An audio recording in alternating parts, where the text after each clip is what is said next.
The MAGA coping is real. The Elon pimp versus Donnie chimp stage show seems to be fake.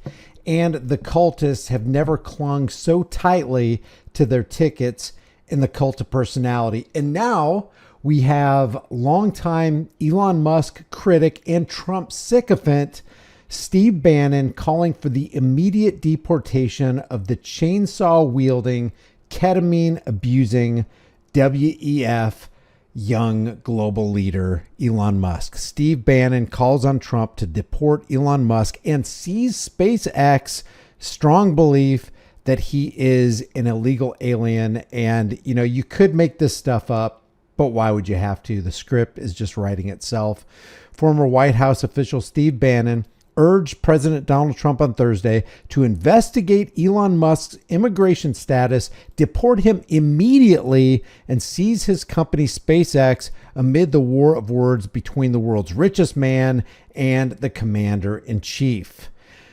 I am telling you guys, this is all WWE Dog and Pony Show. Again, I know that you might be sick of me saying this, but until you talk about the centralized banking cartel that owns the issuance and value of our currency, which is still the world's reserve currency, you ain't talking about any issues. The only reason we can fund subsidies that go to a SpaceX or a Tesla or an Elon Musk, the only way we can fund campaigns for a Donald Trump or a Harris or a Biden or an Obama, the only way we can fund wars, the only way we can fund the war on the American people through the drug war, and the only way we can fund the prison and military industrial complex is through funding money known as the fiat currency, known as the Federal Reserve note. So until you're talking about that, you ain't talking about nothing. But because this is our reality, we got to discuss these things and poke holes in it and expose it for what it really is.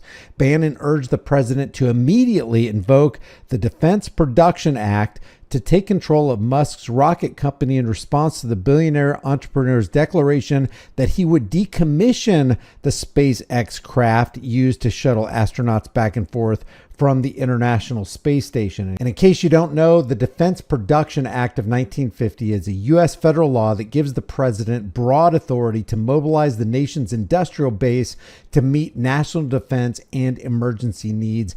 And it allows the government to prioritize contracts, allocate resources, and incentivize or direct private companies to produce goods or services critical to national security. And Steve Bannon wants Donald Trump to invoke that immediately and apply it to Elon Musk. He says, quote, "The action that President Trump should be taking immediately, I think, is when Musk threatens to take one of the big programs out of SpaceX. President Trump tonight should sign an executive order calling for the Defense Production Act to be called in on SpaceX and seize SpaceX tonight before midnight." It was invoked by Trump in his first term in order to compel businesses to make ventilators and test swabs early in the COVID-19 84 by George Orwell planned, organized shutdown of the U.S. economy, according to James Bullard from the St. Louis Federal Reserve, if you want to look that up. The Defense Production Act does not explicitly give presidents the power to seize private companies, and I would argue that Elon Musk companies aren't exactly private since they profit from American tax cattle extortion through subsidies. Bannon said, quote, "They should initiate a formal investigation of his immigration status because I am of the strong belief that he is an illegal alien and he should be deported from the country immediately." Bannon added that the Trump administration should also probe Musk's alleged drug use and his claims that the South African native attempted to get a classified Pentagon briefing on China. Steve Bannon is calling for the federal government to be even more empowered to peer into the life of Elon Musk, who, as an adult, wants to put drugs in his body. By extension, Steve Bannon would want the same thing to fall upon you. Bannon also advised that Musk's security clearance should be suspended while the investigation is conducted, and contracts that his various companies have with the federal government should be canceled. Here's Bannon in his own words, and you tell me if this might sound a little bit like a cult member. Claiming of the nation and the rejuvenation of the nation is Donald Trump. Without Trump coming down that escalator, folks, yes. I had a ringside seat, and I will tell you, It ain't the Elon Musk of the world. They come and go all the time. They're a dime a dozen. Because it's about the sovereignty of the nation and sealing the border and shipping 13 million out of here. Let me change that. 13 million and one, because Elon Musk is illegal and he's got to go too. Okay, you're going to ship these other people home. Let's start with the South Africans. Okay, and I got a couple other could go too, but he's illegal. Deport immediately. MAGA cheering him on, and he's doing the thing and going to the inauguration, and he's a big shot, and he's getting all that adulation. He doesn't understand. That's for Trump. That's for Trump. Because Trump's the man that's got in the arena and did it and risked everything, including going to prison for 300 years. We'll see how good Elon Musk takes a little of that pressure, because I happen to think a little of that pressure might be coming. And of course, he's talking about Elon Musk always dancing around on the stage like you see here with the chainsaw bureaucracy, and snatching the spotlight away from Trump. Steve Bannon's got a real problem with that. The New York Post says, Musk, who served as head of Trump's Department of Government Efficiency and was one of the president's top advisors, has had a public falling out with the commander-in-chief over his support of the big, beautiful bill making its way through Congress. The breakup has unfolded in real time on social media and escalated after Trump told reporters in the Oval Office Thursday that he was disappointed in the ex-Doge chief, noting, "I've helped Elon a lot." Trump said, "Elon and I had a great relationship. I don't know if we will anymore. He hasn't said bad about me personally, but I'm sure that'll be next." Musk proceeded to lash out against the president on X, accusing the Trump administration of withholding documents related to convicted pedophile Jeffrey Epstein because the president would be mentioned in them.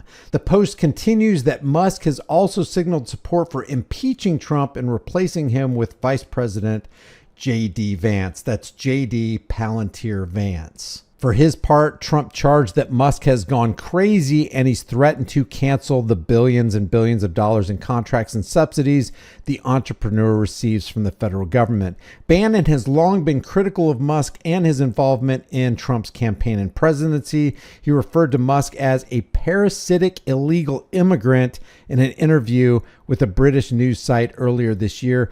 How about parasitic political puppets on the right and the left, Steve Bannon? But you only talk about really the left, right? Quote, he wants to impose his freak experiments and play act as God without any respect for the country's history, values, or traditions. On his War Room podcast Thursday, Bannon argued that Trump empowered Musk more than anyone has ever been empowered in this government, but that the billionaire has been working for himself. Quote, as soon as Musk didn't think he ran the deal or got the adoration, he turned on President Trump, he turned on MAGA, but most importantly, he turned on the country and the American people. And then Bannon ended by saying, if those progressives rub up on him and say, hey, they're never going to buy the Teslas, we're going to buy the Teslas, he'll write a $500 million check for House Minority Leader Hakeem Jeffries. He'll be looking to impeach President Trump, looking to help steal the election, looking to imprison President Trump. So here's my point. Let's get ahead of it. And I've got a lot more to say about the MAGA cultists just chugging the Kool-Aid right now in an effort to cope with what's actually unfolding in front of them. But before we do that, and that'll be in subsequent videos, but I just want to close with what Elon Musk says about the big, beautiful bill. I would just can this whole bill. Don't pass it. That's my recommendation. What about the support, though, for the charging network? I mean, there are parts of this bill, and no? No. Do we need support for gas stations? We don't. There's no need for support for a charging network. I would delete it. Delete. Okay. All right. I'm literally saying get rid of all subsidies. Also for oil and gas. Think about also how this affects your competitive. This is true. If you offer a subsidy to any company, you're giving them leverage and you're giving them a monopoly in a market that is no longer free. And then you you erase the little man, the little guy who's trying to compete, and you give somebody an unfair government advantage. I agree with Elon Musk here. Get rid of all subsidies. I I mean, maybe they need it. I don't know. I'm in favor of deleting subsidies. I mean, when we started Tesla, there were no EV subsidies at all, and gasoline was super cheap. The $7,500 tax credit came as a result not of Tesla activity, but of General Motors lobbying for it. I would just say delete them all. There's some other good things in this bill. Some would argue, I mean, a lot of money earmarked for R&D. Would you want to put that towards something? No. Okay. All right, we're going to move on from the bill because I think we get what you're Seriously, we saying shouldn't pass on it. it. In general, if we don't cut government spending, there's something really bad's going to happen. This is crazy. Our spending is so far in excess of revenue, it's insane. And in this, lying welfare queen, Elon Musk, is absolutely right.